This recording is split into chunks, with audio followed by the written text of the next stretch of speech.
Does being common make something bad? Is being rare what makes something good? Are the most common things also the most stupid? We are instinctively aware that things aren't this simple, but these questions touch upon a profound aspect of human evaluation. Our minds employ a variety of heuristics to quickly assess things we encounter. One such heuristic is the rarity heuristic, where we assign greater interest, prestige, or value to rare traits, behaviors, or objects. However, as social creatures embedded in culture, our perceptions are inevitably colored by more than just scarcity.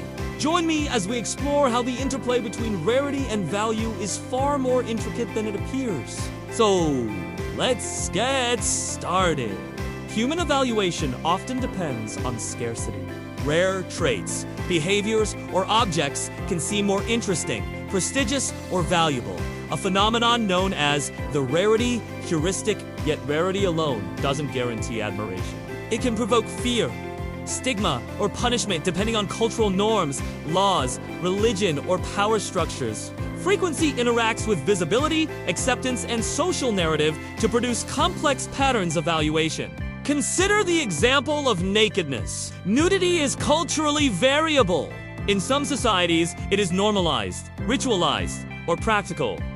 In others, it is sexualized or moralized. People who are shy or self-conscious about nudity are doing something rare, which might attract social intrigue or aesthetic appreciation. However, someone who is consistently shy, naked, and ashamed is presenting themselves in an uncommon way.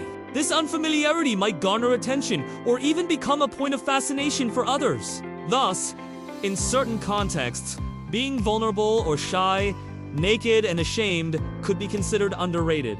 Similarly, our understanding of sexuality is shaped by social norms. Heterosexuality is common and normalized. Homosexuality is less frequent and may be romanticized, marginalized, or criminalized. Whether someone feels overrated or underrated in terms of their sexual orientation has less to do with their actual numerical frequency in the population than with their visibility, social acceptance, and the prevailing cultural narratives. Frequency alone doesn't dictate moral or aesthetic valuation. Social structures and norms mediate how traits are perceived. The concept of perfection also illustrates this paradox. Personal or exceptional perfection is admired because it is rare. However, widely referenced ideals like religious perfection can feel normative or even oppressive.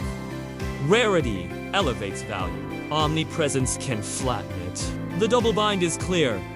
Rare personal excellence is celebrated. Institutionalized perfection is often experienced as hollow or obligatory. Furthermore, common behaviors don't automatically gain moral acceptance. Behaviors like lust or sin do not gain moral approval simply because they are frequent. Many common behaviors are condemned because societies enforce norms for cohesion, solidarity, and survival. Conversely, rare traits may be admired or feared. Moral evaluation arises from a complex interplay of biology, social function, ideology, and enforcement, not just frequency. Lust, while likely biologically common, might be underrated aesthetically or morally due to prevalent social norms. Finally, consider incest taboos. Incest prohibitions didn't emerge from a vacuum. They developed pragmatically to reduce genetic risk, foster exogamy, create alliances, and solidify kinship ties. Over time, practical rules became interwoven with moral, legal, and religious norms. Reinforced through kinship ideology, inheritance structures, and political frameworks, while early humans likely occasionally interbred in small populations.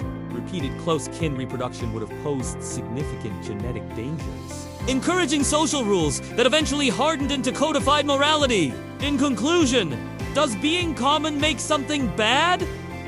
Not necessarily. Does being rare make something good? Not always. The notion that commonness equates to devaluation oversimplifies the intricate ways humans imbue value and meaning. Rarity and value are correlated, but rarity alone does not determine moral, aesthetic, or social value.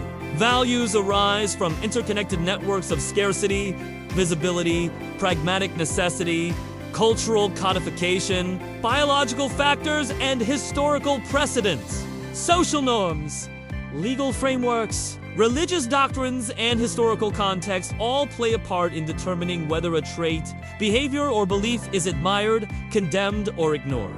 While statements like being shy, naked, and ashamed is underrated, or heterosexuality is overrated because its common contain kernels of truth, they oversimplify the complexity of human valuation. They inadvertently suggest that rarity is the sole determinant of worth, which is a vast In the grand tapestry of human perception, rarity acts as one thread, albeit a significant one, influencing attention, shaping desire, and impacting prestige. However, it is by no means the sole determinant of value. To truly understand the intricate dance of human evaluation, we must consider the interplay of multiple factors, acknowledging the multifaceted nature of human experience and the rich complexity of the world we inhabit. If you found this discussion thought-provoking, I encourage you to share your thoughts and experiences. Your comments enrich this conversation, making it more insightful for everyone. Additionally, if you're interested in exploring further, I'd like to draw your attention to some related topics that expand on the themes we've discussed today.